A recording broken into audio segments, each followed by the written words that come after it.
Good morning students. लक्ष्य में आप सभी का स्वागत है। मैं अभी आप लोगों को थर्ड सेमेस्टर इलेक्ट्रिकल और थर्ड सेमेस्टर इलेक्ट्रॉनिक्स ब्रांच के लिए एक टॉपिक है।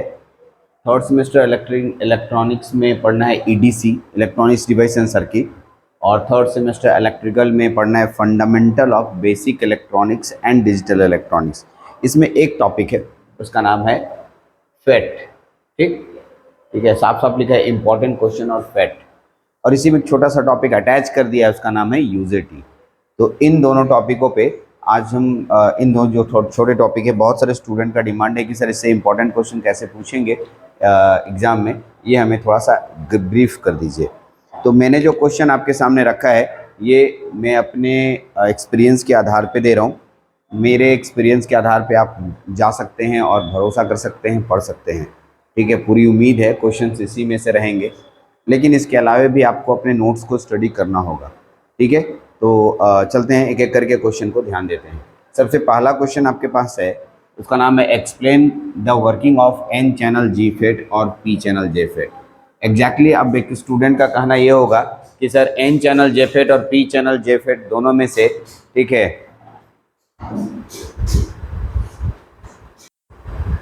तो एन चैनल जे फेट और पी चैनल जे फेट दोनों दे दिया। बहुत सारे स्टूडेंट ये कहेंगे, तो ऐसा है कि आप क्या करें, ठीक है, कि सर एन चैनल और पी चैनल दोनों जो आप दे रहे थे, दोनों दिए हैं, तो आप सर कोई एक को पढ़ लीजिएगा ना, तो दूसरा अपने आप समझ में आ जाएगा। ठीक है, क्योंकि दोनों एकदम सिमिलर होते हैं। एन चैनल और पी चैनल दोनों एकदम सिमिलर हैं। ठीक है, अगर आप एन चैनल को पढ़ते हैं तो एन टाइप मटेरियल में इलेक्ट्रॉन का फ्लो दिखेगा, वहीं पर, ठीक है, पी चैनल में होल का फ्लो दिखेगा। तो मेरा मेरा कहना है कि आप एन चैनल को पढ़ के जाएं। ठीक, उम्मीद है एन चैनल आएगा, लेकिन अगर पी चैनल आता है तो हम लोग एक स्मार्ट इंजीनियर हैं, हम लोगों को पी चैनल के बारे में लिख पाना आना चाहिए। ठीक है, अब ऐसे स्टूडेंट कहेंगे कि नहीं सर आप वही बताओ जो आए, तो मैं कहूँगा इंजीनियरिंग तब आप लोगों के लिए नहीं है, जो ऐसे सोचते हैं उनके लिए। ठीक है, वो फिर रट्टू तोता वाला बात हो गया, आप इंटेलिजेंट नहीं हुए। इंटेलिजेंट का मतलब एक होता है कि मैंने आपको एक रास्ते पे थोड़ा चलने सिखाया, मैं थोड़ा चलने सिखाया, आप दौड़ गए, जिसको आप इंटेलिजेंट कहते हैं, और इसी को कहते भी हैं स्मार्ट तरीके से पढ़ना। तो मैंने आपको एन चैनल के लिए बोल रहा हूँ, थोड़ा सा पी चैनल उसी के अकॉर्डिंग पढ़ लेने से, ठीक है, सिर्फ बैटरी का कनेक्शन चेंज होता है, होल और इलेक्ट्रॉन चेंज होता है, बाकी सारे लिखने के तरीके वही रहते हैं। इसलिए आप दोनों में से कोई एक आएगा, इस बात को मान लीजिए। ओके, फिर दूसरा क्वेश्चन इसी जेफेट में आएगा, ट्रांसफर कैरेक्टरिस्टिक मैंने बोला था, और दूसरा, ठीक है, ट्रांसफर कैरेक्टरिस्टिक और एक कैरेक्टरिस्टिक और है drain characteristic. Drain and transfer characteristic को अच्छे से कीजिएगा। ठीक है, ड्रेन और ट्रांसफर कैरेक्टरिस्टिक एक प्रकार का ग्राफ है, ग्राफ बनाना है, ग्राफ बनाकर उसके बारे में एक्सप्लेन करना है। 3 या 4 पॉइंट होते हैं, आराम से आप एक्सप्लेन कर सकते हैं। ठीक, तो आराम से इसको, ये भी आपका एक इम्पॉर्टेंट क्वेश्चन है। जेफिट से मैं 2 ही क्वेश्चन निकाल रहा हूँ। ठीक है, जेफिट से मैं 2 ही क्वेश्चन दे रहा हूँ आपको, शॉर्ट क्वेश्चन एक और आएगा, लेकिन जेफिट से मैं 2 ही क्वेश्चन दे रहा हूँ, आप इसको अच्छे से स्टडी कर लें। मैंने पैरामीटर्स भी आपको पढ़ाया है, लेकिन मेरे अनुसार से आप पैरामीटर्स को अभी आप नहीं पढ़ें। ठीक है, पैरामीटर से क्वेश्चन देने की संभावना नहीं है। अगर आप पढ़ लेते हैं, मैंने ईजी तरीके से याद करने का तरीका बताया है, पढ़ लेते हैं, घाटा तो नहीं होगा, आप और स्ट्रॉन्ग जोन में रहेंगे, लेकिन इंपॉर्टेंट क्वेश्चंस के कैटेगरी में नहीं है। आइए, explain the working of N channel D MOSFET with characteristic. आपको याद फिर बता दूं, अगर मैं एन चैनल डी मॉसफेट और, ठीक है, एन चैनल, यहाँ गलती लिखा गया, पी चैनल लिखा गया, एन चैनल कर दीजिए, एन चैनल, अच्छा दोनों दोनों एक ही हो गया ना, मिस्टेक हो गया। ठीक है, एन चैनल ई मॉसफेट कर दीजिए, यहाँ पर एक डी मॉसफेट और एक ई मॉसफेट, दोनों में से एन चैनल को ही मैं मान के चल रहा हूँ कि एग्जाम में देंगे। कैरेक्टरिस्टिक के साथ कीजिएगा, एन चैनल डी मॉसफेट और एन चैनल ई मॉसफेट दोनों के कैरेक्टरिस्टिक के साथ कीजिएगा।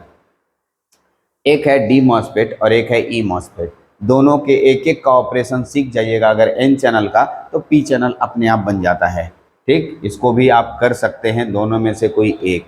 ऐसे मैं दोनों को इम्पोर्टेंट मान रहा हूँ, दोनों के दोनों इम्पोर्टेंट है, क्योंकि एन चैनल में ये नहीं पता कि इन्हांसमेंट टाइप देगा, ये नहीं पता कि डिप्लीशन टाइप देगा, तो दोनों में भी हमने लाइव क्लास में भी बताया आपको कि अंतर बहुत ज़्यादा है नहीं, और अगर आप मेरा वीडियो देखे होंगे तो कोई भी लगेगा कि नहीं सर अंतर बहुत ज़्यादा है नहीं, दोनों में सेम ही बताया गया है। और जो ऑफलाइन पढ़े हैं उनको तो खैर परेशानी होने की बात ही नहीं आनी चाहिए, क्योंकि वो लोग ज़्यादा बेटर तरीके से हमारे साथ क्वेश्चन आंसर करके पढ़े हैं। तो तीनों लोग बढ़िया हैं अपने से। इसका मतलब हो गया जो आपके पास एन चैनल डी मॉसफेट है और एन चैनल ई मॉसफेट है, इन दोनों को अच्छे से कर लीजिए। एक लास्ट क्वेश्चन मेरे पास होगा जो कि आपके एग्जाम में आने की पूरी संभावना है, यूजेटी का। ठीक है, ऑपरेशन आएगा बाबू, वर्किंग या ऑपरेशन। बहुत सारे स्टूडेंट को ये कंफ्यूजन रहता है वर्किंग या ऑपरेशन। तो explain the working of N channel E MOSFET with characteristic. ठीक है, sorry explain the working of UJT with equivalent circuit with its application. 4 या 5 एप्लीकेशन मैंने लिखाया है, वो एप्लीकेशन लिखना है, एक्सप्लेन नहीं करना है। और इसका एक्सप्लेन क्या करना है कि सर यूजेटी का इक्विवेलेंट सर्किट बनाकर उसका जो वर्किंग होता है उसको एक्सप्लेन करना है। तो ये एक इम्पॉर्टेंट क्वेश्चंस में से है। मैं इसको मोस्ट वीवीआई, ठीक है, मतलब वीवीआई मैं उसको बहुत ज़्यादा मान सकता हूँ। इन दोनों में से एक क्वेश्चन रहेगा, ये बात तय है। इन दोनों में से एक क्वेश्चन रहेगा, ये बात तय है। ठीक है, एकदम क्लियर कट मैं बता रहा हूँ। ठीक है, तो आप इस तरीके से स्ट्रैटेजी बना के पढ़ें कि आपको कोई क्वेश्चन छूटे नहीं। ठीक, ये था फेट मॉसफेट के लॉन्ग क्वेश्चंस। मैंने शॉर्ट क्वेश्चंस बनाए हैं। शॉर्ट क्वेश्चन तो किसी हालत में छूटनी ही नहीं चाहिए। छोटा आंसर होता है, आराम से समझ में आता है और लिख भी पाते हैं। रट्टू तोता वाला पढ़ाई नहीं, फिर से बोल रहा हूँ, इंजीनियरिंग साइंस है, इंजीनियरिंग साइंस है। अगर अभी भी आप उस दुनिया में जी रहे हैं कि रट के पास करने के लिए या फिर इस तरीके की चीज़ें जो समझ नहीं पाते हैं, तो मैं बोलूँगा समय निकलते चला जाएगा। कुछ बच्चे ये सोच रहे हैं कि नहीं हम लोगों को, ठीक है, हम एग्ज़ाम के बाद बाकी को स्टडी कर लेंगे, अभी एग्ज़ाम पास कर लेते हैं। बाबू अभी आप फिर एग्ज़ाम के बाद तुरंत बैच स्टार्ट हो जाती है, तुरंत क्लास शुरू हो जाती है, और इसकी वजह से, ठीक है, आप पीछे की पढ़ाई शुरू नहीं कर पाते हैं। और आप इंतज़ार करेंगे पीछे के लिए, तो हम लोग के पास उतना बड़ा समय रहता नहीं है। इस 2 महीने के टाइट शेड्यूल में सिलेबस को कैसे कैसे किया गया है। ठीक है, अब सोचिए हम लोग के पास कम से कम 3.5 महीना नहीं रहेगा तो हम बच्चे को अच्छे से नहीं पढ़ा सकते हैं। तो इस तरीके से कम 3.5 महीना दीजिएगा, तो एक टेक्निकल एजुकेशन बिना प्रेशर के ढंग तरीके से आपको पढ़ाया जा सकता है। लेकिन अगर अभी बोलिएगा कि 2 महीने में भी सब खत्म करो तो प्रॉब्लम होती है। चलिए, तो यहाँ पर आते हैं शॉर्ट क्वेश्चंस पे। Right the difference between depletion type and enhancement type MOSFET. Depletion type और इन्हांसमेंट टाइप मॉसफेट में डिफरेंस करने आएगा, मतलब इसको मैं वीवीआई यानी मोस्ट वीवीआई की कैटेगरी में रख रहा हूँ। ठीक, how JFET MOSFET act as a switch. JFET का और मॉसफेट का स्विच का ऑपरेशन एक ही जैसा होता है, इसलिए आप दोनों में से किसी एक को ले ले। ऐसे मैं मॉसफेट को लेके चल रहा हूँ कि how MOSFET act as a switch पूछ सकता है, लेकिन ऐसा नहीं कि जेफेट पूछेगा तो आप बना नहीं पाएंगे। सब में गेट में ही सप्लाई देना होगा कि गेट में सप्लाई देने से ऑन होगा कि ऑफ होगा।